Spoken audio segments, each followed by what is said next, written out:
हमारे प्रोटैगनिस्ट ने पूरे 20 लाख अनडेड को समन किया और जिसने पूरी दुनिया को तबाह कर दिया था। लाखों लोग उसके नाम से ही कांपते थे। वो था आर्किमॉन्ड, दुनिया का सबसे खतरनाक नेक्रोमांसर। लेकिन उसे मार दिया उसके सबसे बड़े दुश्मन बरकेल ने। 200 साल बाद वो दोबारा पैदा हुआ और जन्म लेते ही उस नवजात बच्चे के मुंह से निकला, अंधेरे के सैनिकों, मेरा आदेश मानो, जिससे पूरा घर डर गया। इस जिंदगी में प्रोटैगनिस्ट जिस भी टेक्निक कवच को देखता है उसे तुरंत कॉपी कर लेता है। यह न्यू स्किल इसके लिए इस जिंदगी की ट्रम्प कार्ड है। यह स्टोरी शुरू से ही नेक्स्ट लेवल है। अभी लाइक करो, सब्सक्राइब करो और हाइप करो, क्योंकि हम इसे कंटिन्यू करेंगे। बर्फीले और वीरान मैदान की तस्वीर सामने आती है, जहां एक विशाल सेना के अवशेष बिखरे पड़े हैं।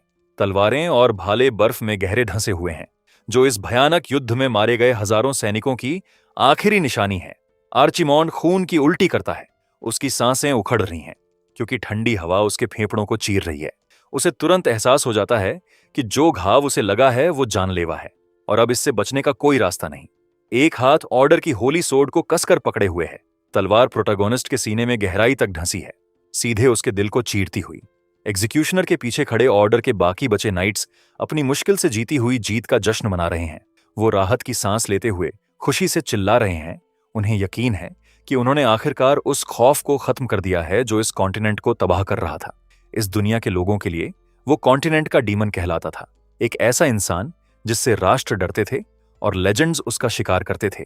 उसका नाम आर्चिमॉन्ड था, इतिहास का सबसे ताकतवर और खौफनाक नेक्रोमांसर। उसकी जान भले ही निकल रही हो, फिर भी वो सीधा खड़ा है। उसके फटे पुराने काले रोब्स खून से रंगे हुए हैं। प्रोटैगनिस्ट गंभीर चेहरे के साथ दूर तक देखता है, पूरी तरह जानता हुआ कि उसका समय खत्म हो चुका है। वो अपनी आने वाली मौत को एक ठंडे, खामोश गुस्से के साथ स्वीकार कर लेता है। ग्रेट कॉन्टिनेंटल वॉर 10 मुश्किल भरे सालों तक चलता रहा था। ये एक हताश जॉइंट ऑपरेशन था, जिसमें एलीट फोर्सेस ने लाइंस में घुसपैठ की, जबकि मेन आर्मी ने आगे बढ़कर हमला किया। आर्चिमॉन्ड ने पहले ही इस चाल का अंदाजा लगा लिया था और खुद को बचाने के लिए एक डिफेंसिव लाइन बनाई थी। उसकी तैयारियों के बावजूद नाइट्स उस लाइन को तोड़ने में कामयाब हो गए, जिससे उसकी पूरी योजना चकनाचूर हो गई। ये नेक्रोमांसर के लिए एक पूरी तरह से कुचल देने वाली हार थी। युद्ध का मैदान अब सिर्फ विशाल खोपड़ियों और टूटे हुए सपनों का कब्रिस्तान बनकर रह गया है। इस पूरे मोड़ की वजह एक अकेला लेजेंडरी नाइट था, जिसने इस हमले की अगुवाई की। बर्केल राइनांड, नॉर्दर्न नाइट्स का लीडर, बर्फ में आगे बढ़ता है। बर्केल अपने साथियों की कुर्बानी को याद करता है। वो जानता है कि यहां तक अकेले नहीं पहुंचा। उसकी तलवार एक हल्की होली लाइट से चमक रही है, क्योंकि वो अपना आखिरी वार करने की तैयारी कर रहा है। नाइट लीडर बताता है कि इतने सारे लोगों का खून बहने के बाद ही उसकी तलवार आखिरकार आर्चिमॉन्ड तक पहुंच पाई है। वो अपने दुश्मन को दया और सख्त इरादे के मिले जुले भाव से देखता है। बर्केल उससे कहता है कि कॉन्टिनेंट की शांति के लिए अब हार मान ले। दोनों जमी हुई बर्फ पर खड़े हैं, दो दुश्मन अपनी लंबी लड़ाई के आखिरी छोर पर। प्रोटैगनिस्ट गुस्से से फट पड़ता है। नाइट से कहता है कि अपना मुंह बंद रखे। वो उस धर्मी उपदेश से तंग आ चुका है, जबकि वो खुद खून बहा बहा कर मर रहा है। वो नाइट्स पर आरोप लगाता है कि वो चुपचाप खड़े तमाशा देखते रहे जब एक प्लेग सा लाखों बेगुनाह लोगों की जान ले ली। अब जब वो जीत रहे हैं तो उसे उनकी शांति की बातें घिनौनी लगती हैं और वो उन्हें जानवरों से भी बदतर कहता है। बर्केल चुपचाप उसे देखता रहता है। उसकी नीली आंखों में ठंडा लैंडस्केप झलकता है। वो इन आरोपों से घबराता नहीं, अपना ध्यान मरते हुए इंसान पर टिकाए रखता है। आर्चिमॉन्ड अपनी बात जारी रखते हुए हर एक नाइट को पाखंडी कहता है। उसकी आंखें एक गहरी वायोलेट रोशनी से जल रही हैं, क्योंकि वो बिना लड़े हार मानने से इनकार करता है। माना नेक्रोमांसर के चारों तरफ भड़क उठती है, क्योंकि वो अपना आखिरी हताश स्पेल तैयार करता है। वो कसम खाता है कि हर बचे हुए इंसान को अपने हाथों से मार डालेगा। उसकी शक्ति गहरे हरे रंग की धाराओं में घूम रही है। बर्केल के पीछे खड़े नाइट्स ये देखकर सन्न रह जाते हैं कि प्रोटैगनिस्ट के पास अभी भी मैजिक करने की इतनी ताकत बची है। वो डर की अचानक लहर से घबराकर पीछे हटते हैं। एक नाइट घबराहट में चिल्लाता है, समझ जाता है कि हालात कितने खतरनाक हो चुके हैं। वो लीडर से गुजारिश करता है कि हालात बिगड़ने से पहले आर्चिमॉन्ड को तुरंत मार दे। बर्केल बस अपने साथियों से रुकने को कहता है। ताकत के इस प्रदर्शन से बिल्कुल भी विचलित नहीं होता। वो अपनी नजरें प्रोटैगनिस्ट पर टिकाए रखता है, आगे जो भी हो उसका सामना करने के लिए तैयार। वो आर्चिमॉन्ड को उन 20 मिलियन लोगों की याद दिलाता है जो प्लेग की वजह से मारे गए थे। उस संख्या का बोझ दोनों के बीच हवा में भारी होकर लटक जाता है। बर्कल बताता है कि प्रोटैगोनिस्ट ने उन मरे हुए लोगों को अनडेड आर्मी में बदल दिया था, जो इस पूरे युद्ध की चिंगारी बना। नेक्रोमांसर के पीछे ग्लोइंग स्केलेटन्स की एक विशाल लीजन उठ खड़ी होती है। आर्चिमॉन्ड बस मजाक उड़ाते हुए कहता है कि नाइट उसे हंसाए नहीं, उसे इतिहास अच्छी तरह पता है और उसे इस नैतिक भाषण की कोई परवाह नहीं। वो दावा करता है कि बेरकेल के अपने लोग भी शायद उन लाखों मरने वालों में शामिल रहे होंगे। प्रोटैगोनिस्ट को लगता है कि नाइट यहां सिर्फ छोटी मोटी बदले की भावना से आया है, नेक शब्दों के पीछे छिपकर। प्रोटैगोनिस्ट उसे घूरते हुए सीधा सवाल पूछता है कि क्या वो गलत है। हवा उनके चारों तरफ गरजती रहती है, जबकि वो एक आखिरी बार नाइट की मंशा को चुनौती देता है। बर्केल कुछ पल के लिए खामोश रहता है। उसकी तलवार धुंधली रोशनी में चमकती रहती है। वो आखिरकार बोलता है, कहता है, इतनी दूर आने की सिर्फ एक ही वजह है। वो कहता है कि वो बच्चों के भविष्य के लिए लड़ रहा है, उम्मीद करता है कि उनके लिए इस अंधेरे के बिना एक दुनिया छोड़ जाए। वो सीधा खड़ा रहता है, अपना आखिरी कदम उठाने से पहले उसका इरादा अटल बना रहता है। आर्चिमॉन्ड एकदम जम जाता है, नाइट की बातों से सच में हैरान रह जाता है। वो बर्केल को उलझन भरे और हिले हुए भाव से देखता है। उसका ध्यान डगमगाने लगता है। बर्केल ऐलान करता है कि उसे अपनी सोच, अपने विश्वास और अपनी उम्मीदें अगली पीढ़ी को सौंपनी है। वो सीधा आर्चिमॉन्ड की आंखों में देखता है। उसकी नजरों में पूरा यकीन झलकता है। उन साफ नीली आंखों में आर्चिमॉन्ड अपना ही करप्टेड प्रतिबिंब देखता है। उसे मजबूरन उस चीज का सामना करना पड़ता है जो वो बन चुका है, कड़वाहट और मौत से भरा एक राक्षस। वो एक ऐसा इंसान देखता है जो उसके बिल्कुल उलट है, रोशनी में खड़ा जबकि वो खुद अंधेरे में डूबता जा रहा है। ये एहसास उसे किसी भी शारीरिक चोट से कहीं ज्यादा गहरा लगता है। अचानक एक तेज रोशनी काले बादलों को चीरकर युद्ध के मैदान को रोशन कर देती है, मानो पूरी दुनिया खुद इस अंधेरे युग के खत्म होने का संकेत दे रही हो। बर्केल की नजरों में अब भी एक सीधे सादे नेक नाइट का भाव है। वो कसम खाता है कि अपनी आने वाली पीढ़ियों के भविष्य को बचाएगा, चाहे इसकी कीमत खुद उसे ही क्यों न चुकानी पड़े। प्रोटैगोनिस्ट आगे की तरफ लड़खड़ाकर गिर जाता है। उसके घुटने खून से सनी बर्फ पर जोर से टकराते हैं। वो पूरी तरह थक चुका है। उसका शरीर आखिरकार जवाब दे देता है। जैसे जैसे उसका माना खत्म होता जा रहा है, बर्केल अपनी तलवार ऊंची उठाता है, आखिरी वार करने के लिए तैयार। तलवार के चारों तरफ होली एनर्जी और तेज हो जाती है, मरते हुए नेक्रोमांसर पर एक तीखी चमक बिखेरते हुए।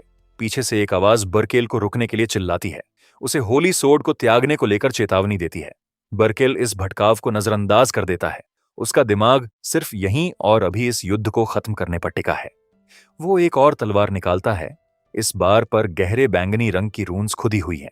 स्टील के चमड़े से रगड़ खाने की आवाज खामोश युद्ध भूमि में गूंज उठती है। बेरकेल तलवार को प्रोटैगनिस्ट की गर्दन पर टिकाता है और पूछता है कि क्या उसके पास कोई आखिरी शब्द है। नेक्रोमांसर खामोश रहता है, उसका सिर झुका हुआ है, जैसे जैसे साए गहरे होते जा रहे हैं। आर्चिमॉन्ड आखिरकार बोल पड़ता है। बर्केल से कहता है कि एक नेक्रोमांसर इतनी आसानी से नहीं मरता। अपने अंत को सामने देखकर भी वो आखिरी बार एक जिद्दी मुस्कान बिखेरता है। स्क्रीन धुंधली होने लगती है जैसे ही तलवार नीचे आने लगती है। यहीं पर नेक्रोमांसर आर्चिमॉन्ड की कहानी खत्म होती है और एक ऐसी कहानी की शुरुआत होती है जिसकी किसी को उम्मीद नहीं थी। प्रोटैगोनिस्ट देखता है कि उसकी पूरी जिंदगी उसकी आंखों के सामने से गुजर रही है। उसके मन में एक आखिरी कसम गूंजती है। वो वादा करता है कि किसी दिन वो जरूर वापस आएगा। तलवार पूरी तरह नीचे आती है, हवा को चीरती हुई। आर्चिमॉन्ड की नजर धुंधली हो जाती है जैसे ही तलवार उसे छूती है। अपने आखिरी पलों में वो सीधा उस ठंडे स्टील को घूरता है। उसकी आंखें, जो कभी शक्ति से भरी थीं, अब सिर्फ आने वाले अंत को दर्शाती हैं। नाइट का गॉन्टलेट पहना हाथ मूठ को कसकर पकड़ता है। तलवार पर बनी रून्स एक खतरनाक बैंगनी रोशनी से चमक उठती है जैसे ही वो अपना काम पूरा करती हैं। जीत हासिल कर चुके नाइट्स के बीच से एक जबरदस्त गर्जना उठती है, जैसे वो अपने दुश्मन के गिरने का जश्न मनाते हैं। आर्चिमॉन्ड मर चुका है की चीख पूरे युद्ध के मैदान में गूंज उठती है। उसका कटा हुआ सिर खून से सनी जमीन पर पड़ा है। आंखें अब भी हल्की खुली हुई हैं। उसका होश खत्म होते होते भी उनकी खुशी की आवाज ही आखिरी चीज है जो वो सुनता है। नाइट्स जीत की खुशी में हवा में मुक्के लहराते हैं। उनकी परछाइयां काले आसमान के सामने उभरती हैं। 10 साल तक चला ग्रेट वॉर आखिरकार कॉन्टिनेंट के डीमन की मौत के साथ खत्म हो जाता है। सब कुछ काला होता जाता है जैसे ही उसकी जिंदगी की रोशनी बुझ जाती है। आर्चिमॉन्ड, इतिहास का सबसे खौफनाक नेक्रोमांसर, अपने अंत को पहुंच चुका है। उसकी आत्मा की आखिरी चिंगारी शून्य में टिमटिमाती है। ये एक दशक के नरसंहार का एक खामोश ठंडा अंत है। अंधेरा पूरी तरह छा जाता है। लेजेंडरी नेक्रोमांसर अब नहीं रहा। पीछे सिर्फ खौफ और खून की एक विरासत छोड़ गया। अचानक रोशनी और आवाज की एक लहर इस खामोशी को तोड़ देती है। प्रोटैगनिस्ट खुद को स्टारलाइट की एक सुरंग से खींचता हुआ महसूस करता है, अंतरिक्ष में तेजी से घूमता हुआ। एक भव्य एस्टेट के ऊपर गरज गूंजती है, जैसे बारिश उसके सजावटी टावरों पर बरस रही है। अंदर एक रोशन खिड़की में एक नई जिंदगी शुरू हो रही है। दो मेड्स एक क्रेडल के ऊपर झुकी हुई हैं, उनके चेहरे उत्साह से चमक रहे हैं। वो आपस में फुसफुसाती हैं कि यंग मास्टर का मुंह अभी हिला। आर्चिमॉन्ड की आंख खुलती है और सामने एक धुंधला विशाल चेहरा झुका हुआ नजर आता है। वो पूरी तरह उलझन में है। उसका दिमाग समझने की कोशिश कर रहा है कि आखिर हो क्या रहा है। मेड्स उससे प्यार से पूछती हैं कि क्या वो अच्छे से सोया। उसे झटके के साथ एहसास होता है कि उसे क्लाइन नाम के एक बच्चे के रूप में दोबारा जन्म मिला है। एक मेड एक छोटा सा आईना उठाकर उसे दिखाती है, जिसमें एक चमकदार औरत लंबे चांदी जैसे बालों के साथ नजर आती है। वो बताती है कि ये उसकी मां है, डचेस। क्लाइन खाली नजरों से ऊपर देखता है। उसका नन्हा शरीर बेहद भारी और बेजान महसूस हो रहा है। वो मुश्किल से अपनी आंखें खुली रख पाता है, जैसे वो उसे बोलने के लिए उकसाती है। वो शब्द बनाने की कोशिश करता है। कोशिश करते करते उसका चेहरा लाल हो जाता है। मेड्स उसे उत्साहित करती हैं, उम्मीद करते हुए कि उसका पहला शब्द मामा होगा। लेकिन एक प्यारी सी बच्चे की आवाज की जगह क्लाइन की आंखें एक गहरी तीव्रता से फैल जाती हैं। वो अपनी बची हुई पूरी विल पावर एक प्राचीन इनकैंटेशन पर केंद्रित कर देता है। वो अंधेरे के गेटकीपर्स और अपनी अनडेड लीजेंस को बुलाने का आदेश चिल्ला कर देता है। उसे उम्मीद है कि उसकी सेना उठ खड़ी होगी। इस नन्हे रूप में भी मेड्स डर के मारे जम जाती हैं। उनकी मुस्कान गायब हो जाती है, जैसे उन्हें एहसास होता है कि कुछ बहुत गलत है। कमरे की हवा अचानक ठंडी और दमघोंटू हो जाती है। उसके छोटे से हाथ से नीली स्टैटिक इलेक्ट्रिसिटी की एक चिंगारी निकलती है, हवा में फैलती हुई। ये उसकी पुरानी शक्ति का एक दयनीय अवशेष है, लेकिन नौकरों को डराने के लिए काफी है। बाहर बिजली की एक जबरदस्त कड़क एस्टेट के फाउंटेन पर गिरती है, पत्थर को चकनाचूर करती हुई। उसके इस स्पेल की कोशिश का असर इतना तेज था कि इसके अनचाहे और हिंसक नतीजे सामने आए। नेक्रोमांसर की मौत के 15 साल गुजर चुके हैं। अब सूरज एक भव्य एस्टेट पर तेजी से चमक रहा है। इसका सेंट्रल फाउंटेन दोपहर की शांत रोशनी में जगमगा रहा है। पास ही मेड्स के झुंड इकट्ठा होकर फुसफुसा रहे हैं और हंस रहे हैं। वो अपना काम रोककर एक खास यंग मैन को देखने से खुद को रोक नहीं पाती जैसे ही वो नजर आता है। पत्थर के फर्श पर स्थिर, आत्मविश्वास से भरे कदमों की आवाज गूंजती है। कोई हाई नोबिलिटी की बेजोड़ शान के साथ आगे बढ़ रहा है। एक साइड प्रोफाइल चांदी जैसे बालों वाले एक युवा को दिखाता है। दूर से भी उसकी मौजूदगी को नजरअंदाज करना नामुमकिन है। बगीचे में हर किसी की नजरें खींचता हुआ क्लाइन अपने हाथ आराम से जेबों में डाले एस्टेट के मैदान से गुजरता है। वो पूरी तरह एक बेजोड़ नोबल एयर की तरह दिखता है। स्टाफ की आंखों में एक जीता जागता मास्टरपीस। उसकी तेज नजरें और शांत भाव उसे एक ठंडी शान का एहसास देते हैं। वो उस ध्यान से पूरी तरह बेपरवाह लगता है जो वो खींच रहा है, सिर्फ अपने रास्ते पर ध्यान दिए हुए। मेड्स उसे गुजरते देख शर्माए बिना नहीं रह पाती। वो हैरान होती हैं कि यंग मास्टर आज कितना चमकदार लग रहा है, उसकी परफेक्शन की बातें फुसफुसाते हुए। एक मेड जोर से सोचती है कि आखिर किस तरह की जीवन शैली इतनी खूबसूरत शक्ल दे सकती है। क्लाइन अपने रास्ते पर आगे बढ़ता रहता है, जैसे अपने ही सिनिकल विचारों में खोया हुआ। अचानक एक साया उस पर मंडराता है। उसे चौंककर सांस लेने का भी वक्त नहीं मिलता कि पीछे से एक जानी पहचानी आवाज पुकारती है। पानी की एक विशाल बाल्टी सीधे उसके सिर पर आकर गिरती है। गैरिसन बर्कमैन उस पर मंडराता है। नेक गस में बुरी आत्मा को चले जाने के लिए चिल्लाता है। प्रीस्ट भीगे हुए लड़के को घूरता है। उसका दाग वाला चेहरा शक से भरा है।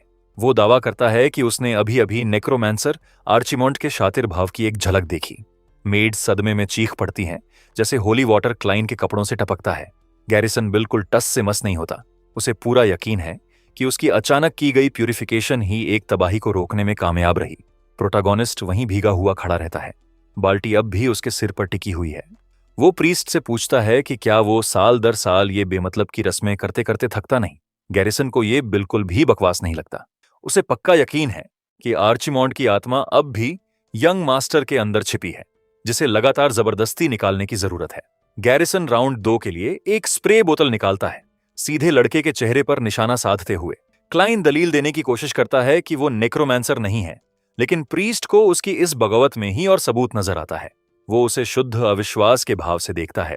वो सोचता है कि क्या इस आदमी का दिमाग आखिरकार खराब हो गया है, क्योंकि इस जुनूनी निगरानी को झेलना मुश्किल होता जा रहा है। तंग आकर क्लाइन मुड़ता है और चलना शुरू कर देता है, अपनी सांसों में गालियां बड़बड़ाते हुए। उसे प्रीस्ट के इस पागलपन से एक दोपहर के लिए काफी ज्यादा हो चुका है। गैरिसन उसे इतनी आसानी से बच निकलने नहीं देना चाहता। वो अपने मातहतों को आदेश देता है कि लड़के को पकड़ें और उसकी इस बदतमीजी के लिए उसे अच्छे से सजा दें। एस्टेट के मैदान में एक पीछा शुरू हो जाता है, जैसे प्रोटोगोनिस्ट अपनी जान बचाकर भागता है। वो पूरी ताकत से चिल्लाता है, जोर देकर कहता है कि उसका नाम क्लाइन है और प्रीस्ट पागल हो चुका है। उसे यकीन नहीं होता कि एक कथित पवित्र इंसान इतने आक्रामक तरीके अपना सकता है।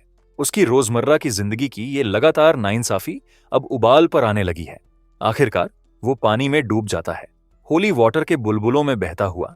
एक पावरफुल नेक्रोमांसर के तौर पर उसकी पिछली जिंदगी की तस्वीरें उसके दिमाग में आधे अधूरे सपनों की तरह चमकती हैं।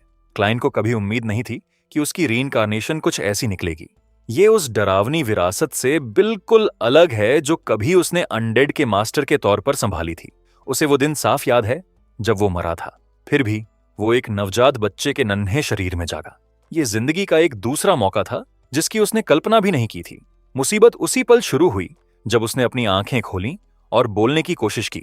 एक बच्चे के रोने की जगह उसके पहले शब्द उसकी पिछली जिंदगी का एक जोरदार निक्रोमांसी इनकैंटेशन थे। उस एक गलती ने उसे जन्म से ही एक डीमन का ठप्पा लगा दिया। 3 साल की उम्र तक उसे ले जाकर प्यूरिफिकेशन के लिए एक ठंडे मॉनेस्ट्री में कैद कर दिया गया। वहीं उसकी पहली मुलाकात उस इंसान से हुई जो आगे चलकर उसका परमानेंट साया बनने वाला था। दरवाजे पर एक विशालकाय शख्स खड़ा था। होली ऑर्डर की रोशनी से उसकी परछाई बन रही थी। गैरिसन उस छोटे बच्चे को घूरता रहा। उसे यकीन नहीं था कि वो एक यंग मास्टर को देख रहा है या एक राक्षस को। ये एक लंबे और दर्दनाक रिश्ते की शुरुआत थी। उस वक्त क्लाइन को कोई अंदाजा नहीं था कि ये मुलाकात सिर्फ शुरुआत भर है। आने वाले सालों में उसकी हिम्मत तोड़ने के लिए बनाई गई कठोर रस्में भरी होंगी। दिन रात गैरिसन उसके बिस्तर पर मंडराता और 24 घंटे की प्रार्थना गाता रहता। नन्हा लड़का सिर्फ अपने कान बंद करके इस अंतहीन शोर को झेलने के अलावा कुछ नहीं कर पाता था। फिर आया फ्रोजन गार्लिक बाथ का दौर, जहां उसे बर्फीले पानी और तीखी लौंग में डुबोया जाता था। प्रीस्ट और भी बर्फ उस पर डाल देता, जबकि पूरी आवाज में प्रार्थनाएं गाता रहता। ये रस्में और भी ज्यादा कट्टर होती गईं। आखिरकार फायर प्यूरिफिकेशन शो तक पहुंच गई। क्लाइन खुद को एक विशाल क्रॉस से बंधा पाता, आग की लपटों से घिरा हुआ, जबकि गैरिसन उसकी आत्मा के लिए प्रार्थना करता रहता। उसने कई साल हर तरह की धार्मिक यातना झेलते हुए बिताए, सब कुछ प्यूरिफिकेशन के नाम पर। उसकी मदद की हताश चीखें उस खामोश मोनास्ट्री की दीवारों के अंदर कभी सुनी नहीं गईं। उन अंधेरे मोनास्ट्री के दिनों को गुजरे 5 साल हो चुके हैं। उसके बचपन की कैद की यादें आज भी राइनलैंड एस्टेट में उसकी जिंदगी को परेशान करती हैं। अब वर्तमान में लौटते हुए क्लाइन फर्श पर उदास बैठा है, सिर पर एक रंग बिरंगी हाथ से बनी पार्टी हैट पहने हुए। वो पूरी तरह थका हुआ लग रहा है। उसका हमेशा शांत रहने वाला मास्क आखिरकार टूट रहा है। पास ही उसकी पर्सनल मेड एरन हाथ कसकर जोड़े प्रार्थना में बैठी है। उसे सच में उम्मीद है कि उसका यंग मास्टर एक असली हीरो के वंशज की तरह स्वस्थ होकर बड़ा हो। वो अपनी दिल से की जा रही प्रार्थना जारी रखती है, उसके रास्ते को सही दिशा देने के लिए पवित्र आशीर्वाद मांगते हुए। प्रोटोगोनिस्ट खाली नजरों से देखता रहता है। वो त्योहारी टोपी उसके सिर पर एक भारी बोझ जैसी महसूस हो रही है। आखिरकार उसका गुस्सा फूट पड़ता है। वो टोपी उतारकर फेंक देता है, गुस्से में चिल्लाते हुए कि एक हीरो के नाम पर खरा उतरने के लगातार दबाव से वो तंग आ चुका है। एरन सदमे में जम जाती है। उसकी आंखें फैली हुई हैं, जैसे वो टोपी को फर्श पर लुढ़कते देखती है। वो कांपती आवाज में फुसफुसाती है कि उसने वो टोपी खास तौर पर उसके लिए बनाई थी। एहसास क्लेन को किसी शारीरिक चोट की तरह लगता है। वो अपने हाथों को देखता है, तुरंत अपने अचानक फूटे गुस्से और उसकी वजह से अपनी अकेली वफादार साथी को पहुंची तकलीफ पर पछताता है। वो सोचता है कि उसने अपने छोटे से हाथों से वो टोपी बनाने में कितनी मेहनत लगाई होगी। जैसे ही वो उसका उदास चेहरा देखता है, उस पर अपराध बोध छा जाता है। वो माफी मांगता है, मानते हुए कि वो अपने गुस्से में हद से आगे निकल गया। उसे हैरानी होती है ये जानकर कि इस त्योहारी टोपी का भी उसके सताने वाले गैरिसन से कोई नाता है। एक गहरी सांस के साथ प्रोटैगोनिस्ट झुककर वो गिरी हुई पार्टी हैट उठाता है। उसे एहसास होता है कि वो एक कागज के टुकड़े पर गुस्सा नहीं रख सकता जब बात एरन की सच्ची भावनाओं की हो। क्लाइन उस गिरी हुई पार्टी हैट को पूरी थकान के भाव से देखता है। त्योहारी रंग उसकी फ्रस्ट्रेशन के सामने एक क्रूर मजाक जैसे लगते हैं। फादर गैरिसन बर्कमन पास ही खड़ा है। उसका विशालकाय शरीर कमरे में एक लंबा साया डाल रहा है। वो लड़के को यंग मास्टर क्लाइन कहकर संबोधित करता है, हालांकि उसका लहजा अब भी सख्त और सतर्क बना हुआ है। गैरिसन आंसू पोंछता है, दावा करते हुए कि वो सच में भावुक हो गया है कि क्लाइन वो टोपी पहनेगा जिसे उसने 1 हफ्ते की मेहनत से बुना था।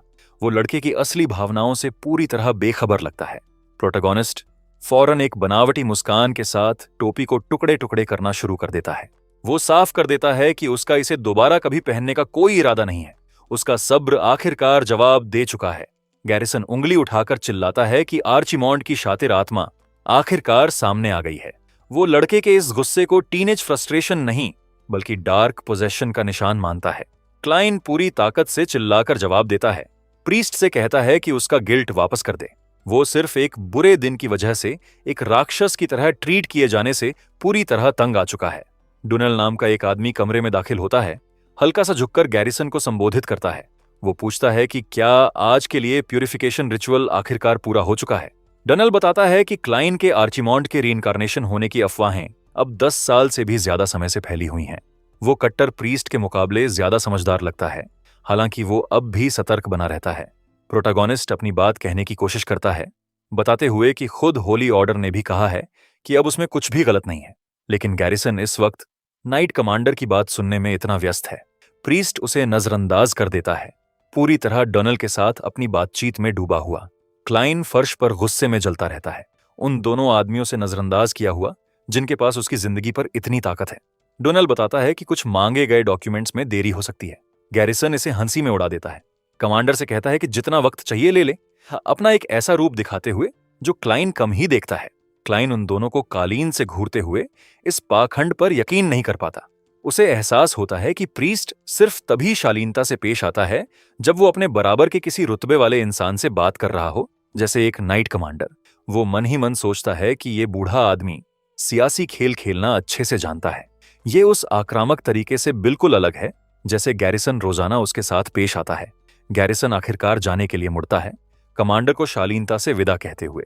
उसकी पीठ क्लाइन की तरफ है, लेकिन कमरे में तनाव अब भी भारी बना हुआ है। वो दरवाजे पर रुकता है, उसकी दाग वाली प्रोफाइल रोशनी में चमकती है। वो एक आखिरी अशुभ ख्याल जोड़ता है, सिर हिलाते हुए कहता है कि उसके काम में बुरी आत्माओं के मामले में हमेशा एक अगर बना रहता है। प्रोटैगनिस्ट उसे खामोश सुलगती नाराजगी के भाव से जाते हुए देखता है। वो प्रीस्ट के इन अगर और अंतहीन शक की वजह बनते बनते थक चुका है। प्रीस्ट के भारी जूतों की आवाज फर्श पर गूंजती है जैसे वो बाहर निकलता है। एक छोटे से पल के लिए क्लाइन को आखिरकार कमरे में कुछ राहत मिलती है। गैरिसन अपना सिर वापस अंदर डालता है, ये याद दिलाने के लिए कि अगली रिचुअल शुक्रवार को है। वो लड़के से कहता है कि तब तक अपने शरीर और मन दोनों को पवित्र रखे। खुशी से हाथ हिलाते हुए विदा लेता है। क्लाइन भड़क उठता है और आदमी से चिल्लाकर कहता है कि अब निकल जाए। सुबह सुबह होली वाटर से नहलाए जाने के बाद वो प्रीस्ट के इस दिखावटी दोस्ताना रवैये को बर्दाश्त नहीं कर पाता। वो सोफे पर धड़ाम से गिर जाता है, गुस्से में एक जोरदार कराह के साथ। वो हर हफ्ते लड़ी जाने वाली इस लगातार मानसिक और शारीरिक जंग से पूरी तरह थक चुका है। क्लाइन खुद से बड़बड़ाता है, सोचता हुआ कि आखिर कैसे एक कथित पवित्र इंसान टॉर्चर को लेकर इतना जुनूनी हो सकता है। उसे अब लगने लगा है कि गैरिसन एक प्रीस्ट से ज्यादा एक हट्टा कट्टा डीमन है। एरन एक साफ तौलिया लेकर कमरे में आती है, अपने मास्टर के लिए चिंतित नजर आते हुए। वो पूछती है कि क्या वो सच में अब नेक्रोमांसर आर्किमॉन्ड नहीं रहा। उसकी जिज्ञासा उस पर हावी हो जाती है। क्लाइन उसे बताता है कि उसे वो नाम सुनना भी नफरत है और वो इससे जुड़े रहने से मरना बेहतर समझेगा। वो अपनी पिछली जिंदगी को पीछे छोड़ने के लिए बेताब है, भले ही बाकी दुनिया उसे ऐसा करने ना दे। वो समझाता है कि अगली रिचुअल शुरू होने से पहले उसके शरीर को ठीक होने का पूरा वक्त तक नहीं मिलता। लगातार चलने वाला प्यूरिफिकेशन का चक्र उसकी शारीरिक सेहत पर गंभीर असर डाल रहा है। पीछे मुड़कर देखते हुए क्लाइन को एहसास होता है कि वो जन्म से ही लगातार निगरानी में जीता आया है। आर्चिमॉन्ड के तौर पर उसके पुराने वजूद का एक साया उसकी यादों में उसके पीछे मंडराता रहता है। बचपन में शुरू हुई अफवाहों की वजह से उसे 7 लंबे सालों के लिए एक मॉनेस्ट्री में बंद कर दिया गया था। ये बचपन अकेलेपन और धार्मिक जांच पड़ताल में गुजरा। वो गुस्से में बताता है कि उसे लगा था कि वो आखिरकार घर वापस लौट आया है, लेकिन यहां भी वही प्रीस्ट उसे घेरे हुए हैं। एरन और डनल खामोशी से सुनते हैं, हर कोई इस हालात पर अपने अपने विचारों में डूबा हुआ। एरन उलझन में पूछती है कि आखिर एग्जीक्यूटिव कॉन्सिक्यूटिव का मतलब क्या होता है। वो सोचती है कि क्या ये होली ऑर्डर का कोई अहम टाइटल है जिसे लेकर उसके मास्टर को चिंतित होना चाहिए। डोनाल्ड समझाता है कि ये टाइटल सिर्फ ऑर्डर के सबसे ताकतवर सदस्यों को दिया जाता है। उसका भाव गंभीर हो जाता है, जैसे वो इस पद के साथ आने वाली इज्जत और ताकत के बारे में बताता है। गैरिसन को एक होली बुक अपने दस्ताने वाले हाथ में थामे जाते हुए दिखाया जाता है। वो एक ऐसा इंसान है जो अपने विश्वास की ताकत और दृढ़ता को सच में दर्शाता है, चाहे वो कितना भी कट्टर क्यों ना हो।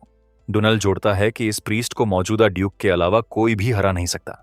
वो सच में इस दुनिया में एक बेहद ताकतवर शख्सियत है। एरन हैरान होकर खुशी से कहती है कि उसके यंग मास्टर का परिवार जरूर बेहद ताकतवर होगा, जो इतने लोग उनके आसपास हैं। क्लाइन हालांकि बस हार मानने के भाव में अपना चेहरा ढक लेता है। जिज्ञासावश एरन पूछती है कि क्लाइन पूरे परिवार के इतिहास में सबसे ताकतवर ड्यूक किसे मानता है। वो जो भी कर रहा था वो रुक जाता है। ये सवाल साफ तौर पर उसके अंदर कहीं गहरे छू जाता है। डोनाल्ड सुझाव देता है कि बाकी सब भी शानदार थे, लेकिन मौजूदा 7वां ड्यूक एक मजबूत दावेदार है। क्लाइन हालांकि तुरंत एक ही शब्द से जवाब देता है, पहला। डोनाल्ड हैरान रह जाता है कि क्लाइन अपने ही पिता की जगह फाउंडर को चुनेगा। क्लाइन खामोश रहता है, कमांडर की तरफ पीठ किए गैलरी की तरफ देखता रहता है।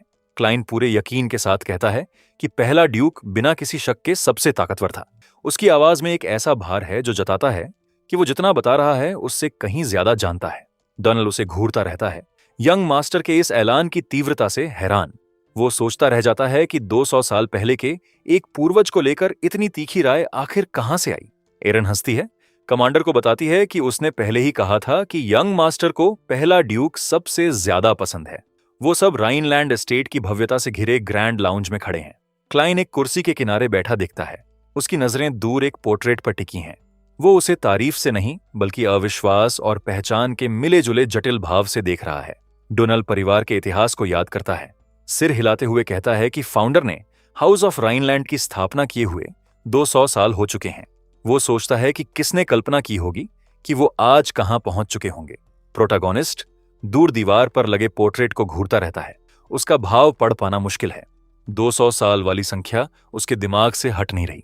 जैसे जैसे पहेली के टुकड़े जुड़ने लगते हैं, वो सीधा पेंटिंग में मौजूद आदमी की आंखों में देखता है।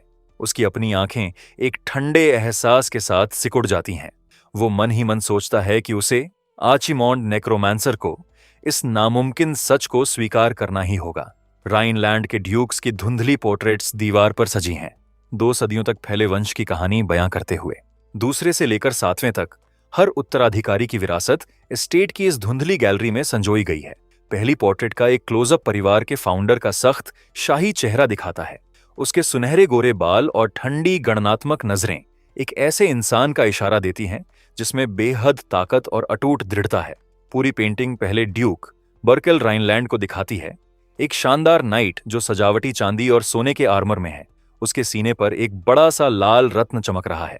वो सीधा खड़ा है, एक विशाल होली सोर्ड थामे हुए, वही हथियार जिसने कभी इतिहास की धारा बदल दी थी।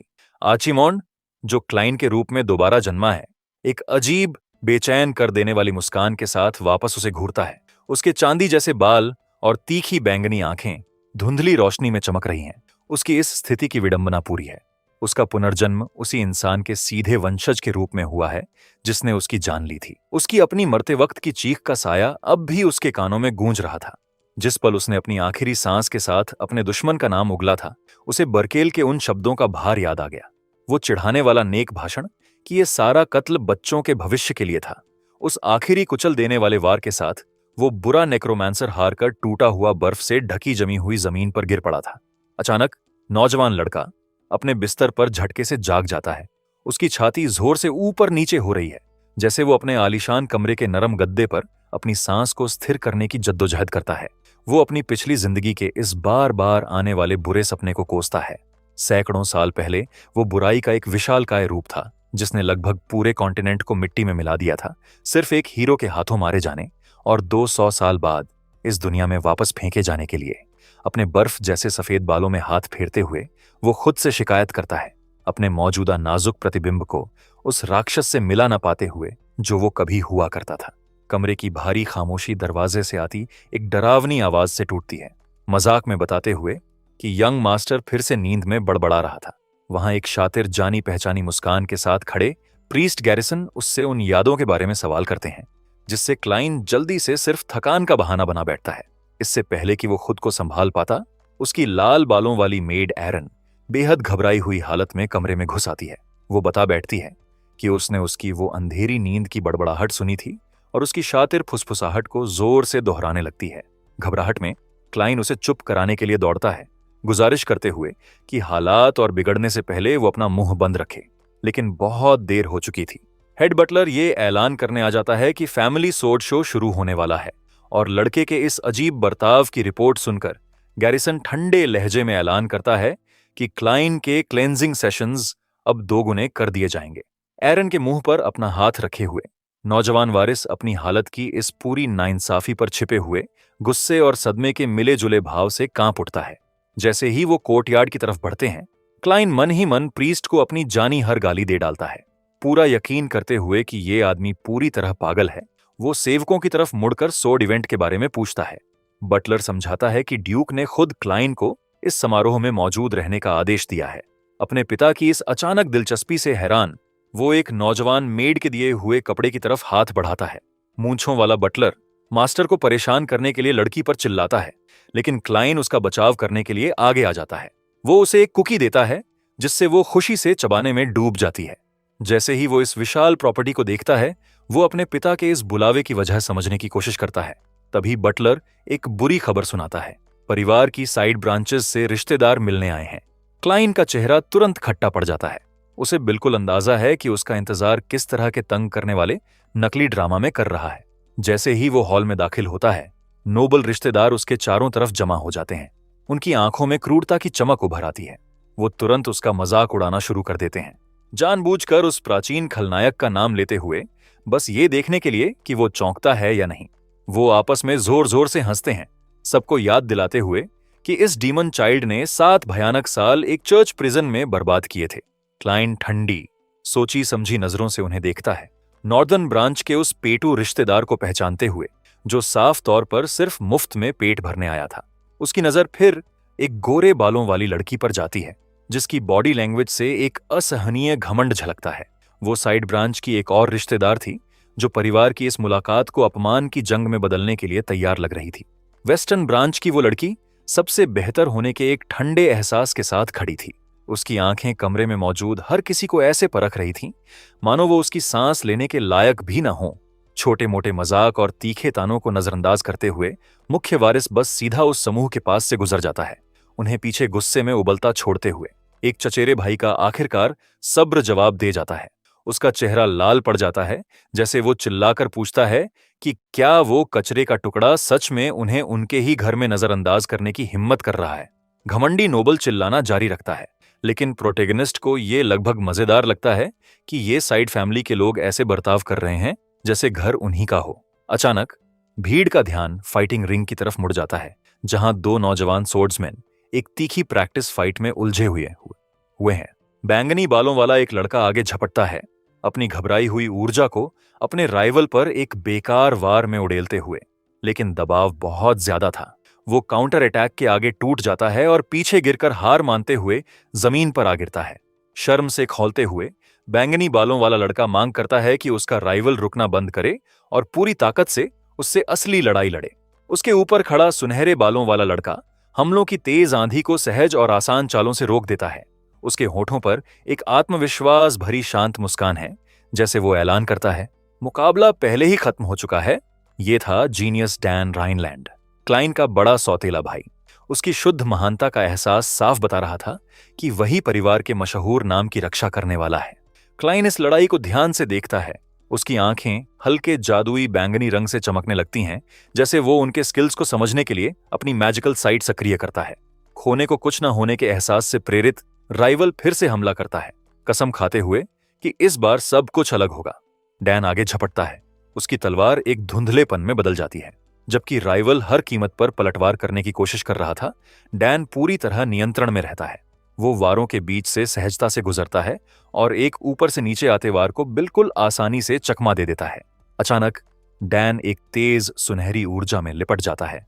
उसकी हरकत इंसानी आंख से भी तेज हो जाती है, जैसे वो एक खास चाल की तैयारी करता है।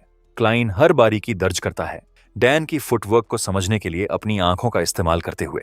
उसके वजन का बदलना और वो ठीक पल जब उसने अपने पैर की उंगलियों की नोक का इस्तेमाल करके खुद को विस्फोटक ताकत से आगे धकेला।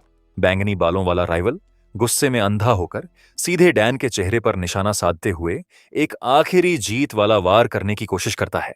क्लाइन हैरानी से देखता रहता है जैसे फैमिली की सीक्रेट सोर्ड स्टाइल के अंदर छिपा मैजिक एनर्जी का प्रवाह भी उसकी आंखों के सामने उजागर हो जाता है।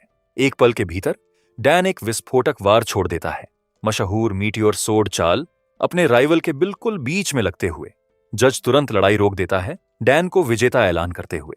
हमेशा शालीन और बेहतर इंसान की तरह पेश आते हुए सुनहरे बालों वाला लड़का एक नरम दोस्ताना मुस्कान देता है।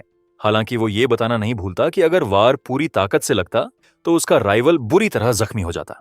जैसे मेहमान इस उन्नत चाल को देखकर हैरानी से फुसफुसाते हैं, क्लाइन को एहसास होता है कि ये पूरी चीज साइड फैमिलीज के लिए एक सोची समझी चेतावनी थी। डैन फिर अपने छोटे भाई को देख लेता है और एक चिढ़ाती मुस्कान के साथ उसकी तरफ चलता है। वो पूछता है कि क्या क्लाइन कब से देख रहा था, मजाक करते हुए कि अगर उसे पता होता कि उसका भाई भीड़ में है तो वो और भी ज्यादा कोशिश करता। अपने भाई के बेदाग हुनर और उसके नकली नरमी वाले मुखौटे को देखते हुए उस प्राचीन खलनायक को घिन की एक असली लहर महसूस होती है। इसी दौरान वो सोचता रहता है कि इन सारी साइड फैमिलीज के इकट्ठा होने की असली वजह क्या है। ग्रैंड हॉल का माहौल तुरंत बदल जाता है जैसे परिवार के 7वें मुखिया ड्यूक केनान राइनलैंड की मौजूदगी हर किसी को महसूस होती है। जैसे ही उसके पिता आगे आते हैं, क्लाइन को डर का एक झटका महसूस होता है। कमरा एक भारी दमघोंटू खामोशी में डूब जाता है। ड्यूक अपने बड़े बेटे की तरफ एक दुर्लभ मंजूरी भरा सिर हिलाते हैं। डैन ने इतने ऊंचे स्तर के हुनर तक पहुंचने के लिए जो जबरदस्त मेहनत की थी उसे पहचानते हुए प्रोटैगोनिस्ट इस पल को शक भरी नजरों से देखता है। उसे एहसास होता है कि डैन ही ड्यूक और पूरे परिवार के लिए गर्व का इकलौता जरिया है। कमांडर डोनल बीच में बोल पड़ता है, नोट करते हुए कि डैन की तलवार पर पकड़ उसकी उम्र के हिसाब से सच में हैरान करने वाली है। हमेशा दिखावा करते हुए सुनहरे बालों वाला लड़का नकली विनम्रता से सिर झुकाता है, दावा करते हुए कि उसे अभी बहुत कुछ सीखना बाकी है। जैसे फैमिली हेड आगे बढ़ते हैं, वो संक्षेप में उस वीर विरासत की बात करते हैं जो वो लेकर चलते हैं। फिर ड्यूक की नजर क्लाइन की तरफ मुड़ती है, एक ऐसी नजर जो बर्फ जैसी ठंडी, तीखी और साफ नफरत से भरी है। एक भी नरम शब्द बोले बिना ड्यूक लड़के को घूरते रहते हैं। उनकी खामोशी जोर से इस नाकाम वारिस को लेकर उनकी शर्मिंदगी बयां कर रही है। फिर मौजूद मेहमानों के सदमे में लीडर अपना हाथ बढ़ाकर चांदी जैसे बालों वाले लड़के के सिर को छूते हैं, सिर्फ ठंडे लहजे में ये ऐलान करने के लिए कि उन्हें माने उसके अंदर मैजिक की एक भी चिंगारी महसूस नहीं हुई। क्लाइन अपना सिर झुका लेता है और चुपचाप माफी मांगता है, पूरी तरह जानते हुए कि इस दुनिया में बिना मैजिक वाला एक नोबल लगभग मरे हुए के बराबर माना जाता है। रुकिए!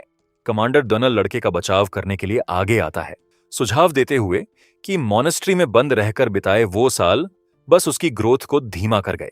लेकिन नुकसान हो चुका था। भीड़ बुरी तरह फुसफुसाना शुरू कर देती है, उस वारिस की गॉसिप करते हुए जिसके पास बिल्कुल भी मैजिक नहीं। वो बड़बड़ाते हैं कि अगर मेन लाइन इतनी बेकार हो चुकी है तो अब वक्त आ गया है कि ब्रांच फैमिलीज कमान संभालें। लंबे कॉरिडोर्स से गुजरते हुए क्लाइन खुद से कहता है कि वो उस पर फेंके गए ताने बर्दाश्त कर सकता है, लेकिन तभी उसे बर्किल के भविष्य बचाने वाले उन मशहूर शब्दों की याद आ जाती है। उसकी मुट्ठियां तब तक भींचती हैं जब तक उसकी उंगलियों के जोड़ सफेद नहीं पड़ जाते। उसके अंदर गुस्से की एक विशाल लहर उठती है। प्रोटैगोनिस्ट को ये एक कड़वा मजाक लगता है कि उसने अपनी जान उस इंसान के हाथों गंवाई जिसकी फैमिली लाइन इतनी दयनीय कचरा बन चुकी है। जैसे मेहमान जाना शुरू करते हैं, ताने कसना बंद नहीं होता। डॉल्टन, ब्रांच फैमिली का वो बैंगनी बालों वाला नौजवान, क्लाइन का रास्ता रोक लेता है और उसका मजाक उड़ाना शुरू कर देता है, पूछते हुए कि एक हाईबॉर्न वारिस इतना बेकार कैसे हो सकता है कि उसे तलवार चलानी तक ना आती हो। ये उपद्रवी अपना गुस्सैल चिल्लाना जारी रखता है, लड़के को राइनलैंड नाम पर एक शर्मिंदगी बताते हुए। बाहर से शांत रहते हुए क्लाइन डॉल्टन को देखता है और उसे बिल्कुल वैसा ही पहचान लेता है जैसा वो असल में है, एक बेहुनर, दखलंदाजी करने वाला, बिल्कुल बेकार इंसान। जब डॉल्टन गुस्से में अपनी मुट्ठियां उठाता है, क्लाइन शांति से उसे बेवकूफ और हद दर्जे का मूर्ख कहता है। इस बेइज्जती से भड़ककर डॉल्टन गुस्से में जोर से जमीन पर पैर पटकता है, वार करने की तैयारी करते हुए। लेकिन एक बिजली जैसी तेज हरकत में नौजवान वारिस डॉल्टन के पैर उसके नीचे से खींच लेता है, इस बड़बोले को मुंह के बल सख्त पत्थर के फर्श पर गिराते हुए। डॉल्टन की नाक से खून बहने लगता है जैसे वो सन्न पड़ा रहता है। क्लाइन की ये ठंडी नसीहत सुनते हुए कि वो अपना गुस्सा दूसरों पर न निकाले, हताश और बेइज्जत डॉल्टन एक आखिरी घटिया वार चिल्लाता है, चांदी बालों वाले लड़के को एक मां विहीन हरामी कहते हुए। इन शब्दों पर क्लाइन अपना सिर घुमाता है। उसकी आंखें शुद्ध गुस्से की एक डरावनी खतरनाक चमक से जल उठती हैं। उस राक्षसी नजर को देखकर वो कायर जम जाता है। उसकी त्वचा पीली पड़ जाती है, जैसे उसे असली दहशत के ठंडे पसीने में डूबते हुए उस कांपते लड़के को घूरना पड़ता है। प्रोटैगनिस्ट सोचता है कि इस परिवार की असली बीमारी डॉल्टन जैसे लोगों का घिनौना घमंड है।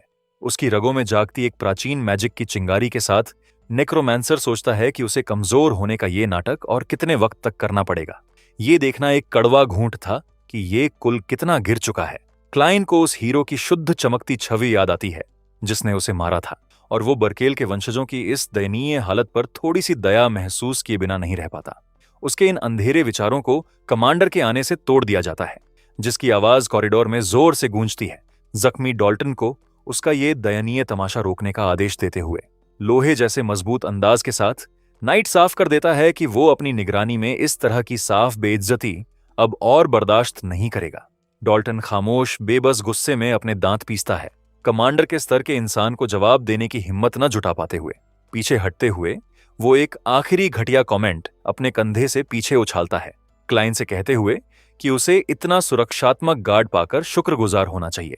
ये हारा हुआ इंसान एक हास्यास्पद उछलते चाल में भाग जाता है, कमांडर को उलझन में उसे जाते देखते हुए छोड़कर, अपना हाथ अपनी तलवार की मूठ पर मजबूती से टिकाए हुए। नाइट क्लाइन से वादा करता है कि अब इलाका सुरक्षित है। चांदी बालों वाला लड़का अपने गार्ड को एक दूर न पढ़ पाने वाली नजर से देखता है। इससे पहले कि वो खामोशी तोड़े, वो नाइट की तरफ देखता है और बड़ी सादगी से पूछता है कि क्या उसके पास कोई अतिरिक्त तलवार है जो वो उधार ले सके। उस रात बाद में दोनों एक अंधेरे जंगल में गहराई तक चलते हैं। जमीन घने घूमते कोहरे से ढकी हुई। अपना चलना रोककर वो महान योद्धा एक भारी ठंडी स्टील की ब्लेड सीधे लड़के को थमा देता है। कमांडर पूछता है कि यंग मास्टर को इतनी देर रात हथियार की क्या जरूरत है, लेकिन क्लाइन खामोश रहता है, मूठ को पकड़ते हुए और अपने भाई की नकल करते हुए बिल्कुल सटीक तरीके से एक फाइटिंग स्टैंस में आ जाता है। ये देखकर गार्ड तय करता है कि अब घर वापस लौटने का वक्त है, ये अंदाजा लगाते हुए कि लड़का शायद बस सोर्ड्समैन बनने का एक बेकार सपना पाले हुए है। अपने दिल में योद्धा को दया की एक लहर महसूस होती है। वो जानता है कि मैजिक की एक बूंद के बिना दुनिया की हर मेहनत बेकार है। बिना जादुई ताकत के कोई भी इंसान कभी एम्पायर का नाइट बनने की उम्मीद नहीं कर सकता। इन विचारों से बेखबर लड़का नम हवा में ब्लेड घुमाना शुरू कर देता है। फैमिली की सीक्रेट स्किल्स इस्तेमाल न कर पाने की अपनी कथित नाकाबिलियत के बावजूद पूरी तरह अपनी ट्रेनिंग पर ध्यान लगाते हुए, अपनी आंखें बंद करते हुए प्रोटैगनिस्ट अरीना की यादों को पूरी सफाई से सामने लाता है। वो डैन की देखी हुई वो अद्भुत फुटवर्क दोहराना शुरू करता है। उसका शरीर एक ऐसी सावधान सटीकता से हिलता है जो उसकी नौजवान उम्र से मेल नहीं खाती। एक बेदाग छलांग के साथ वो अपना धक्का बिल्कुल सही वक्त पर लगाता है, उस जीनियस चाल की एकदम सटीक नकल करते हुए। अचानक एक बेकाबू बैंगनी ऊर्जा ब्लेड की तेज धार के चारों तरफ लिपटने लगती है, जैसे वो तलवार के सटीक रास्ते की एक डरावनी सटीकता से नकल करता है।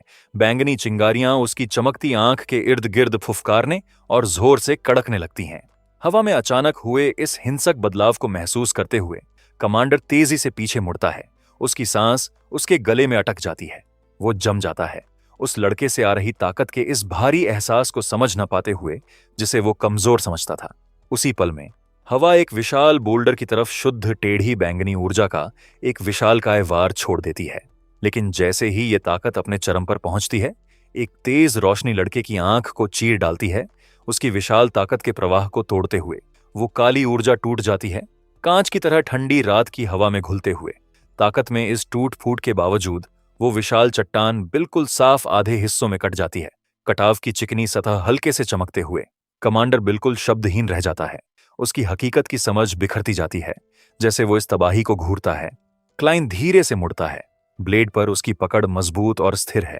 उसके होठों पर एक हैरान जानी पहचानी मुस्कान टिकी है, जैसे उसे एहसास होता है कि वो प्राचीन ताकत जो उसके पास कभी थी, आखिरकार दोबारा उसकी पुकार का जवाब देने लगी है। उसने सच में ये कर दिखाया था। उसने उस ताकतवर चाल की नकल एक डरावनी सटीकता से की थी। कमांडर की हालत भी कुछ बेहतर नहीं है। पसीने की एक बूंद उसके सिर के किनारे से लुढ़कती है, जैसे वो कटे हुए बोल्डर को घूरता है।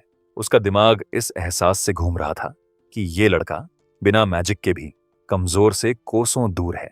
नजारा अचानक अगली सुबह की तरफ बदल जाता है। एरन सिर्फ सदमे में अपने यंग मास्टर को देखती रह जाती है। वो कुछ ऐसा कर रहा है जो किसी इंसानी लड़के के लिए मुमकिन नहीं होना चाहिए, वो भी एक ऐसे लड़के के लिए जिसे बेहुनर माना जाता है। गैरिसन बर्कमैन उसकी इस हैरानी में शामिल नहीं होता। उसका चेहरा हमेशा की तरह दाग वाली भ्रुकुटियों में जकड़ा हुआ है। वो ठंडी तीव्रता से देखता रहता है, किसी भी असामान्य संकेत के उभरने का इंतजार करते हुए। बेसिन का पानी किसी कॉल्ड्रन की तरह उबल रहा है, जबकि क्लाइन पूरी तरह पानी में डूबा हुआ है। 1 मिनट से भी ज्यादा वक्त बीत चुका है और अब भी उसके सांस लेने के लिए ऊपर आने का कोई निशान नहीं। 2 अटेंडेंट्स लड़के को दबाए रखते हैं, जबकि गैरिसन पास खड़ा, जैसे क्लाइन की सहन शक्ति की सीमा को परख रहा हो। एरन माहौल हल्का करने की कोशिश करते हुए मजाक में कहती है कि उसका यंग मास्टर अब बुनियादी तौर पर एक मछली बन चुका है। क्लाइन आखिरकार पानी से बाहर आता है, हांफते हुए सांस लेते हुए, जबकि पानी की बूंदें चारों तरफ उड़ती हैं। वो पूरी तरह थका हुआ लगता है। प्यूरिफिकेशन रिचुअल की तीव्रता से उसका शरीर कांप रहा है। जैसे ही गार्ड्स उसे छोड़ते हैं, क्लाइन झुक जाता है। उसके चांदी जैसे बाल उलझे और पूरी तरह भीगे हुए हैं। गैरिसन दूर से देखता रहता है, लगभग निराश सा नजर आते हुए कि सत्र खत्म हो गया। गैरिसन समझाता है कि उसे उस दिन पहले क्लाइन के कमरे से एक अशुभ ऊर्जा महसूस हुई थी। ये एक साफ बहाना है और क्लाइन जानता है कि प्रीस्ट बस टॉर्चर जारी रखने के लिए कोई भी बहाना ढूंढ रहा है। जब एरन सूखा तौलिया लेकर दौड़ी आती है, क्लाइन अपनी सांस को स्थिर करने की कोशिश करता है। वो गुस्से में है, लेकिन अगर उसे इस धार्मिक कट्टरपंथियों के घर में बचना है तो उसे अपना ठंडा दिमाग और दिखावा बनाए रखना होगा। भारी माहौल तब टूटता है जब घर का एक नाइट डोनल कमरे में दाखिल होता है। वो एक सील किया हुआ लिफाफा थामे हुए है और ऐलान करता है कि लॉर्ड डॉल्टन ने एक ऑफिशियल इनविटेशन भेजी है। क्लाइन तौलिया लेकर अपने बाल सुखाना शुरू करता है। उसका दिमाग तुरंत दूसरी दिशा में मुड़ जाता है। वो पूछता है कि उसे चिट्ठी भेजने वाला कौन होगा। बाहरी दुनिया से किसी भी ध्यान को लेकर पहले से ही सतर्क, डोनल उस आदमी का जिक्र करता है जिसने हाल ही में ट्रेनिंग ग्राउंड्स में लॉर्ड डिलेन को द्वंद्व युद्ध में हराया था। उस मुलाकात की यादें क्लाइन के दिमाग में चमक उठती हैं और वो बिल्कुल भी दोस्ताना नहीं है। क्लाइन उस मुड़े हुए पार्चमेंट को ध्यान से देखता है। उसकी नजरें उस सुंदर लिखावट पर सिकुड़ जाती हैं। उसे यकीन नहीं होता कि डॉल्टन जैसा इंसान कभी सच्चे दिल से माफी मांग सकता है। चिट्ठी उसे कैनवेल एस्टेट में एक हंटिंग कॉन्टेस्ट के लिए बुलाती है। जब एरन गंदगी साफ करने में लगी है, क्लाइन उन शब्दों में छिपे मुमकिन जाल पर ध्यान केंद्रित किए रखता है। वो जानता है कि ये कॉन्टेस्ट शायद उसे राइनलैंड एस्टेट की सुरक्षा से दूर लुभाने का एक तरीका भर है। ये टाइमिंग शक भरी है, खासकर ट्रेनिंग ग्राउंड्स में डॉल्टन द्वारा किए गए तमाशे के बाद। डोनल पूछता है कि क्या वो सच में जाने की योजना बना रहा है, जबकि जाल इतना साफ नजर आ रहा है। क्लाइन अपने विकल्पों पर सोचता है। उसे एहसास होता है कि मना करने से वो अपने दुश्मनों की नजरों में कमजोर ही दिखेगा। वो दीवार से टिकी तलवार की तरफ देखता है। उसके दिमाग में पहले से ही एक योजना बन रही है। उसकी नजरों में एक ठंडा आत्मविश्वास है जो जताता है कि वो लड़ाई के लिए पूरी तरह तैयार है। वो जानता है कि उसके पास एक छिपा हुआ ट्रम्प कार्ड है जो उसे बाकी सबकी सोच से कहीं ज्यादा खतरनाक बनाता है। उसकी नजरें उस ब्लेड पर टिकी रहती हैं, उसे इस परिवार के सामने अपनी काबिलियत साबित करने की चाबी के तौर पर देखते हुए। पिछले कुछ दिनों में क्लाइन ने ट्रेनिंग ग्राउंड्स में देखी हर एक चाल को अपने दिमाग में बार बार दोहराया है। उसने उन टेक्निक्स का इतना विश्लेषण किया है कि वो अब लगभग उसकी मसल मेमोरी में बस चुकी हैं।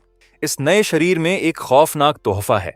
सिर्फ एक बार देखने के बाद ही किसी भी टेक्निक की पूरी तरह नकल करने की क्षमता। ये एक नेक्रोमांसर के लिए एक अद्भुत उपकरण है जिसे सोर्ड्समैन की दुनिया में घुलना मिलना है।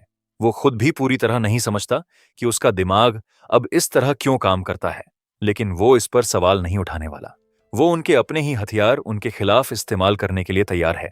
डोनेल खामोशी से खड़ा रहता है, एक आखिरी जवाब का इंतजार करते हुए। वो क्लाइन की ऊर्जा में हुए बदलाव को महसूस कर सकता है, भले ही उसे इस लड़के के अंदर छिपी ताकत के पूरे पैमाने का अंदाजा ना हो। क्लाइन आखिरकार कैरेज तैयार करने का आदेश दे देता है इस सफर के लिए। हंटिंग कॉन्टेस्ट अब ऑफिशियली तय हो चुका है और क्लाइन ये देखने के लिए उत्सुक है कि डॉल्टन ने किस तरह की माफी की योजना बनाई है। गैरिसन अचानक बोल पड़ता है, जिद करते हुए कि उसे इस सफर पर साथ जाना ही होगा। बाकी दोनों बस हाथ बांधे खड़े रहते हैं, अपने हमेशा के शांत भाव से इस बातचीत को देखते हुए। क्लाइन प्रीस्ट की तरफ उंगली उठाकर पूछता है कि इस बार वो कौन सी साजिश रच रहा है। वो अच्छी तरह जानता है कि इस आदमी के पास उसे सताने के अनगिनत तरीके हैं। वो बस एक दिन की शांति चाहता है, लेकिन ये आदमी उसकी कितनी भी शिकायत के बावजूद उसके साथ चिपके रहने पर अड्डा हुआ है। गैरिसन अपनी आंखें सिकोड़ता है। उसका शक अब भी उतनी ही तेजी से जल रहा है। उसे आज को लेकर एक बुरा एहसास हो रहा है और वो एक पल के लिए भी क्लाइन को अपनी नजरों से ओझल नहीं होने देना चाहता। जैसे ही कैरेज विशाल राइनलैंड एस्टेट से निकलती है, सूरज जंगल की सड़क की हरियाली पर चमकता है। ये एक शांत सफर के दिन जैसा लगता है, लेकिन कोच के अंदर तनाव भारी बना हुआ है। पहिए ऊबड़ खाबड़ मिट्टी वाले रास्ते पर गड़गड़ाहट के साथ हिचकोले खाते हैं, अंदर बैठे सबको हिलाते हुए। कन्वेल एस्टेट तक जंगल के रास्ते ये एक लंबा असहज सफर होने वाला है। एरन पहले से ही इस उबड़ खाबड़ सफर का असर महसूस कर रही है। मोशन सिकनेस से जूझते हुए उसका चेहरा बीमार जैसी हरी रंगत लिए हुए है। गैरिसन बस एक मूर्ति की तरह बैठा रहता है, इस हिचकोलों से बिल्कुल भी बेअसर। क्लाइन एक तकिया आगे बढ़ाता है, एरन से कहता है कि उसने पहले ही दोनों को साथ न आने की चेतावनी दी थी। अपने कड़े शब्दों के बावजूद ये उस मेड के लिए सच्ची परवाह का एक दुर्लभ पल है, जो हमेशा उसके साथ खड़ी रही है। वो समझाता है कि पश्चिमी जंगल उन लोगों के लिए बेहद कठोर और मुश्किल है जो इसके लिए तैयार नहीं। वो उसे कोने की नजर से देखता है, उसका भाव एक पल के लिए असामान्य रूप से नरम हो जाता है। गैरिसन दोनों को देखता है, उसकी आंखों में एक न पढ़ पाने वाला भाव चमक उठता है। क्लाइन लड़की से कहता है कि थोड़ी नींद लेने के बाद उसे बेहतर महसूस होगा। हालांकि वो उसकी मदद के लिए एक भी कदम नहीं उठाता। बूढ़ा प्रीस्ट इस इशारे से हैरान है, कहते हुए कि यंग मास्टर कितना ख्याल रखने वाला बन गया है। क्लाइन तुरंत उस पर भड़क उठता है, दावा करते हुए कि वो तकिया सिर्फ और सिर्फ एरन के लिए था। क्लाइन मुंह मोड़कर खिड़की के बाहर देखने लगता है। उसका भाव अपनी हमेशा की उदासी में वापस लौट आता है। वो नहीं चाहता कि कोई सोचे कि वो नरम पड़ गया है, खासकर गैरिसन जैसे खतरनाक इंसान के सामने। बाहर का जंगल जीवंत और भरपूर हरियाली से भरा है, उसके दिमाग में घूम रही यादों के बिल्कुल उलट।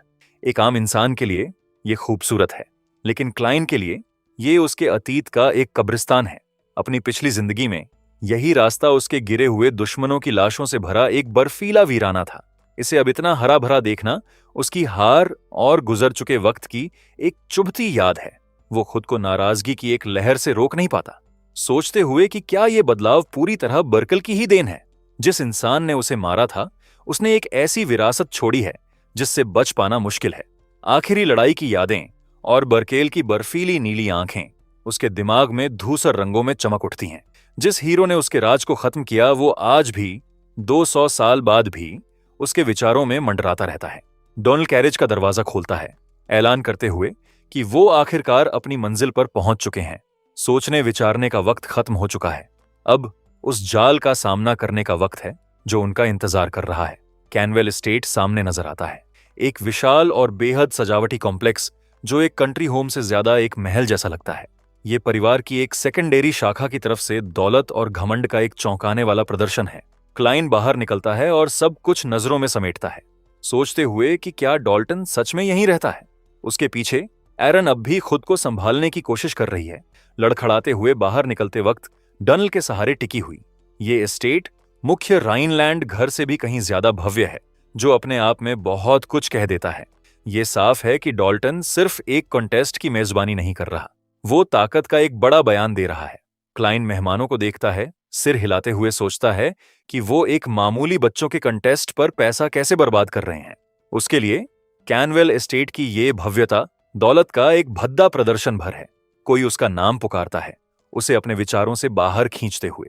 वो मुड़कर देखता है कि इस छोटे से जमावड़े का मेजबान उसकी तरफ आ रहा है। वो सेकेंडरी शाखा का नोबल पहुंचता है, अपने साथ पट्टे पर बंधे विशालकाय गुर्राते काले कुत्तों का एक झुंड लेकर। वो एक घमंडी मुस्कान पहने हुए है। साफ है कि वो अपने पालतू जानवरों के डर वाले असर का मजा ले रहा है।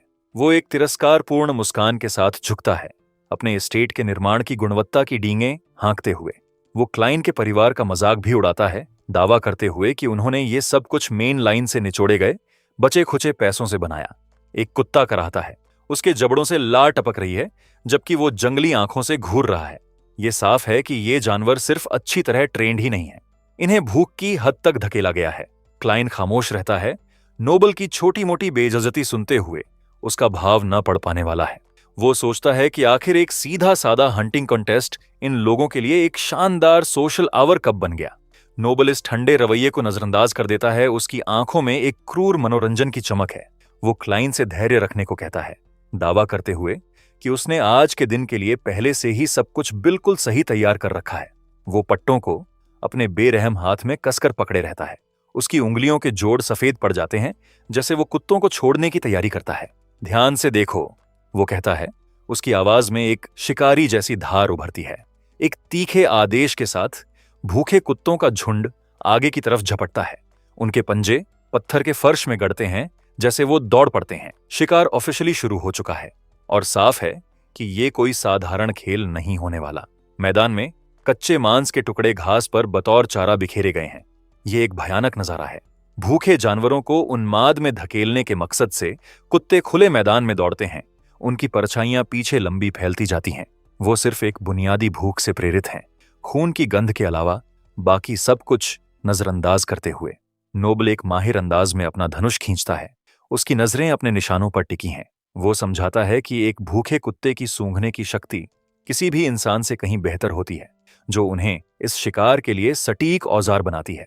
एक कुत्ता गुर्राता है, उसके दांत निकले हुए हैं, जैसे वो चारे के पास पहुंचता है। ये कच्ची आक्रामकता का एक डरावना प्रदर्शन है, बिल्कुल वैसा ही जैसा नोबल देखना चाहता था। तेज चीखों की एक झड़ी हवा में गूंज उठती है, जैसे तीर अपने निशाने पर लगते हैं। शिकार में नहीं, बल्कि खुद कुत्तों में। नोबल दौड़ते हुए अपने ही जानवरों को निशाना बना रहा है, उनकी जान की कोई परवाह किए बिना। वो सिर उठाकर हंसता है, पूरी तरह पागलों जैसा नजर आते हुए, जैसे वो घास पर तड़पते मरते जानवरों को देखता है। उसके लिए एक कामयाब शिकार का मतलब सिर्फ मारने का रोमांच है, चाहे निशाना कोई भी हो। इससे पहले कि वो उस तक पहुंच पाए, नोबल एरन के रास्ते में आ जाता है और तिरस्कार से उसके सिर पर हाथ रख देता है। वो उसे क्लाइन की छोटी सी पालतू मेड कहकर बुलाता है, उसकी आवाज में मजाक टपकता हुआ। नोबल एरन को छोटी पालतू मेड कहता है, उसकी आवाज में मजाक टपकता हुआ। वो सोचकर हैरान होता है कि क्लाइन आखिर इतनी छोटी सी बच्ची को हर जगह क्यों घसीटता फिरता है। उसका भाव और भी बुरे रूप में बदल जाता है, जैसे वो लड़की की तरफ झुकता है। वो उसे ताना मारना जारी रखता है, एक बेबस नौकरानी पर अपनी ताकत जताने का मजा लेते हुए। अचानक एक हाथ नोबल की कलाई को कुचल देने वाली ताकत से जकड़ लेता है। क्लाइन पहले कुछ नहीं कहता, लेकिन उसकी पकड़ की तीव्रता खुद अपनी बात कह देती है। नोबल सदमे में नजर आता है। उसकी घमंडी मुस्कान डगमगाती है, जैसे वो अपना हाथ छुड़ाने की कोशिश करता है। क्लाइन उससे कहता है कि अपने हाथ उससे दूर रखे। उसकी आवाज धीमी और खतरनाक है। क्लाइन की आंखें एक ठंडी रोशनी से जलती हैं, जैसे वो उस आदमी को घूरता है। वो एक सिहरन भरा अल्टीमेटम देता है, उसे अभी छोड़ दे, वरना वो उसकी कलाई वहीं तोड़ देगा। वो अपनी पकड़ और कस देता है। उसकी अपनी उंगलियों के जोड़ तनाव से खिंच जाते हैं, जैसे वो नोबल के हाथ को एरन से जबरदस्ती दूर करता है। नोबल दर्द से सिर्फ फुफकार सकता है, लड़के की इस अचानक ताकत के प्रदर्शन से पूरी तरह हैरान। नोबल गुस्से से घुर्राते हुए क्लाइन को पीछे धकेलता है, उससे कहता है कि इतना तेज बनना बंद करे। वो साफ तौर पर हिल चुका है, लेकिन अपने घमंड को और बढ़ाकर खुद को संभालने की कोशिश करता है। क्लाइन उसकी इस डींग को नजरअंदाज करता है और सीधा घोड़ों की तरफ जाता है, अपना पैर स्टिरअप में डालते हुए। वो सामाजिक खेलों से तंग आ चुका है, अब टकराव को जंगल में ले जाने का वक्त है। नोबल भी उसी का पीछा करता है, एक मजाकिया हंसी के साथ अपने घोड़े पर सवार होते हुए और क्लाइन से उसका पीछा करने को कहते हुए। उसे लगता है कि हालात पर अब भी उसका ही नियंत्रण है। डोनेल चिंतित भाव से देखता है, क्लाइन को चेतावनी देते हुए कि अकेले जंगल में जाना बेहद खतरनाक है। क्लाइन बस पीछे मुड़कर देखता है, नाइट से कहता है कि वो यहीं रुके और एरन की हिफाजत करे। वो अपनी जेब से एक पुराना सा पार्चमेंट निकालता है और डोनेल को थमा देता है। ये उनकी योजना के लिए एक अहम औजार है, जिसे वो चाहता है कि अगर हालात बिगड़ें तो नाइट इस्तेमाल करे। डोनेल उलझन में उस कागज को घूरता है। उसे एहसास होता है कि ये एक मैजिक सिग्नल स्क्रोल है। ये एक दुर्लभ और कीमती चीज है, ऐसी चीज जो आमतौर पर एक बेहुनर वारिस के हाथों में नहीं दिखती। एक टेक्स्ट बॉक्स बताता है कि ये स्क्रोल एक सिंगल यूज मैजिक आइटम है, जिसका इस्तेमाल डिस्ट्रेस सिग्नल भेजने के लिए किया जाता है। ये इस तरह डिजाइन किया गया है कि ये इस्तेमाल करने वाले के अपने माना के बिना भी काम करता है, जो इसे क्लाइन जैसी स्थिति वाले इंसान के लिए एक बेहतरीन फेल सेफ बनाता है। क्लाइन की नजरें पीछे की तरफ भटकती हैं, जहां गैरिसन बैठा उन्हें देख रहा है। वो नोट करता है कि ये कितना शक भरा है कि प्रीस्ट उनका इतनी दूर तक पीछा करके आया है, साफ तौर पर मुख्य परिवार के लिए एक ऑब्जर्वर की तरह काम करते हुए। वो डोनेल को हिदायत देता है कि किसी भी अचानक गायब हो जाने को इस बात का संकेत माना जाए कि कुछ गलत हो गया है। वो उस अनिवार्य धोखे की तैयारी कर रहा है जो उसे पता है आने वाला है। वो समझाता है कि जिस पल ये स्क्रोल फाड़ा जाएगा, उसे सतर्क करने के लिए उसके हाथ की पीठ पर एक जुड़ा हुआ क्रेस्ट उभर आएगा। वो नाइट को वो खाली जगह दिखाता है जहां वो निशान बनेगा। उसका भाव गंभीर है। एक आखिरी हौसला बढ़ाने वाले शब्द के साथ क्लाइन अपने घोड़े को सरपट दौड़ाते हुए पेड़ों की तरफ बढ़ जाता है। डर्नल सिर्फ उसके पीछे पुकार सकता है, अपने यंग मास्टर को एक मुमकिन मौत के जाल में जाते हुए रोकने में बेबस। गैरिसन लड़के को घोड़े पर जाते हुए देखता है। उसका चेहरा आधा साये में छिपा हुआ है। वो खामोश रहता है, उसकी असली मंशा हमेशा की तरह पढ़ पाना नामुमकिन है। जैसे ही वो इस पूरे नज़ारे को देखता है, सूरज ढलने लगता है, आसमान पर गहरे बैंगनी और लाल रंग बिखेरते हुए। शाम की ये शांत खूबसूरती जंगल में पनप रही हिंसा से बिल्कुल उलट है। क्लाइन गहरे जंगल में आगे बढ़ता जाता है। इकलौती आवाज उसके घोड़े के खुरों की मुलायम जमीन पर लयबद्ध धमक है। वो रास्ते का पीछा कर रहा है, जानते हुए कि उसका मेजबान कहीं आगे उसका इंतजार कर रहा है। वो अचानक लगाम खींचता है। उसकी आंखें सिकुड़ जाती हैं, जैसे उसे पास में किसी की मौजूदगी का एहसास होता है। कुछ ठीक नहीं है, और उसकी सहज बुद्धि उसे सतर्क रहने के लिए चीख रही है। पेड़ों के बीच से एक आवाज गूंजती है, आखिरकार उसके पहुंचने का मजाक उड़ाते हुए। हवा शाखाओं के बीच सीटी बजाती है, क्लियरिंग के डरावने माहौल को और बढ़ाते हुए। नोबल रास्ते के बीचों बीच आराम से बैठा है, अपनी तलवार को एक परेशान करने वाली एकाग्रता से साफ करते हुए। वो और मरे हुए जानवरों की लाशों से घिरा है, गंदगी के एक तख्त पर बैठे राजा जैसा नजर आते हुए।